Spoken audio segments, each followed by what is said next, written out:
शब्दावली, क्षेत्र मॉडल, लंबाई या मापन मॉडल और समुच्चय सेट मॉडल निम्नलिखित में से कौन सी गणितीय अवधारणाओं के शिक्षण से संबंधित हैं, ये बताना है हमारे पास। तो क्षेत्र मॉडल होता है, ठीक है ना। तो ये हमारे पास इसका आंसर क्या है, फ्रैक्शन से भिन्न से।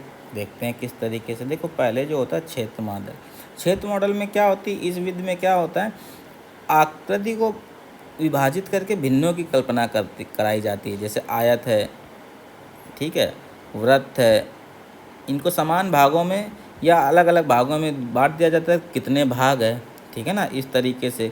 तो ये जैसे सर्कल इसके अंदर लगा लेंगे तो कितना भाग है, ठीक है ना, भिन्न बताता है। या बाहर है, इस तरीके से कितना भाग है, कौन बड़ा है कौन छोटा है, ठीक है ना। जैसे एक वर्ग को 4 बराबर भागों में बांट दें, एक वर्ग को 4 बराबर भागों में बांट दिया जाता है, तो ये बताता है कि इसमें क्या करता है कि जो एक भाग होता है, जहाँ पे हमारे पास ये किसका प्रतिनिधित्व करता है, 1/4 भाग का, तो ये भिन्न को बताता है। इसी तरीके से लंबाई या मापन मॉडल, लंबाई में क्या करते हैं, जैसे स्केल में एक नापते हैं, स्केल में एक लंबाई को नापते हैं। इसमें क्या करता है, अंकों को हम रखते हैं यहाँ पे, जैसे हम रख दें 1 2 3 4 5 6 7 8 और OTC।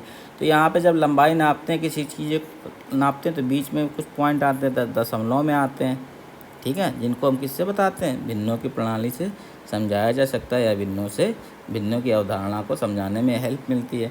तीसरा है समुच्चय सेट मॉडल। समुच्चय सेट मॉडल में हमारे पास क्या होता है, एक समुच्चय दिया होता है, बहुत सारे समुच्चय की जिसमें कई सारे ऑब्जेक्ट हैं या एलिमेंट्स हैं, कई सारे एलिमेंट हैं। मान लीजिए इसमें कितने एलिमेंट हैं, मान लीजिए कि 20 एलिमेंट हैं।